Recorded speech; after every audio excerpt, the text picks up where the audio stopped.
बहुत समय पहले की बात है। कैलाश पर्वत पर भगवान शिव समाधि में लीन थे। उनकी आंखें बंद थीं, मन संसार से दूर, गहन ध्यान में डूबा हुआ था। वे त्याग और वैराग्य के प्रतीक थे।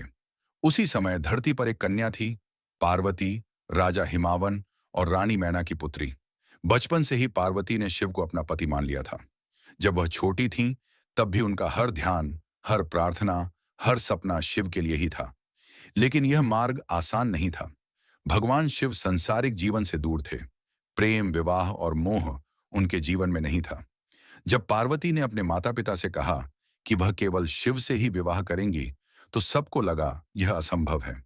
लेकिन पार्वती ने ठान लिया, यदि शिव वैराग्य के देव हैं, तो मैं तपस्या की देवी बनकर दिखाऊंगी।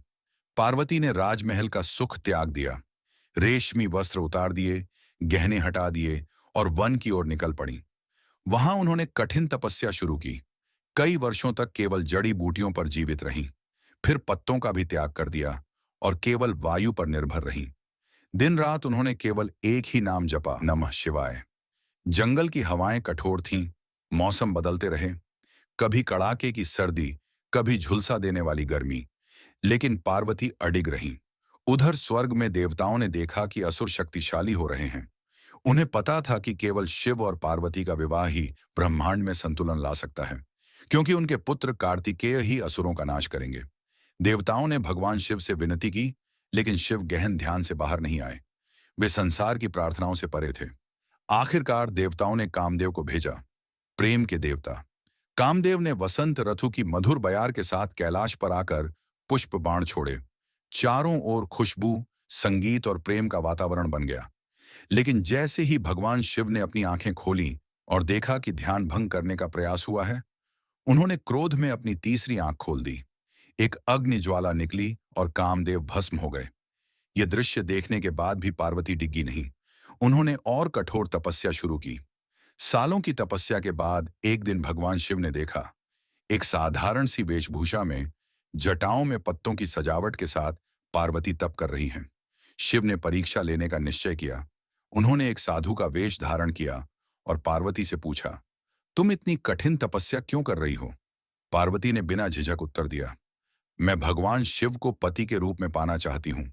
साधु, जो वास्तव में शिव थे, ने कहा, शिव तो अजीब हैं। वे जटाधारी हैं, भस्म लगाते हैं, गले में सर्प पहनते हैं। उनका कोई घर बार नहीं है।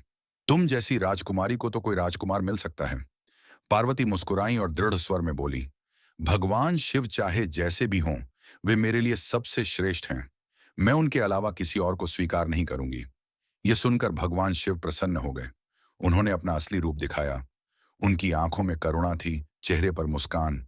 उन्होंने पार्वती से कहा, तुम्हारे अटल विश्वास और तपस्या ने मुझे जीत लिया है। मैं तुम्हें अपनी अर्धांगिनी के रूप में स्वीकार करता हूं। फिर देवताओं और ऋषियों की उपस्थिति में हिमालय की गोद में भगवान शिव और माता पार्वती का भव्य विवाह हुआ। आकाश से पुष्प वर्षा हुई, पर्वतों ने गूंज उठे और पूरी सृष्टि ने इस दिव्य मिलन का स्वागत किया। यह केवल एक विवाह नहीं था, यह तपस्या, विश्वास और सच्चे प्रेम की विजय का प्रतीक था। यह कहानी हमें सिखाती है कि दृढ़ संकल्प से असंभव भी संभव हो सकता है। चाहे परिस्थिति कितनी भी कठिन क्यों ना हो, अगर आपका विश्वास अटल है, तो ब्रह्मांड भी आपके पक्ष में खड़ा हो जाता है। और सबसे बड़ी बात, सच्चा प्रेम कभी हारता नहीं। वह धैर्य, समर्पण और विश्वास की मांग करता है। यही कारण है कि आज भी शिव और पार्वती का नाम एक साथ लिया जाता है, क्योंकि उनका प्रेम हमें सिखाता है कि तपस्या और समर्पण से दिव्यता तक पहुंचा जा सकता है।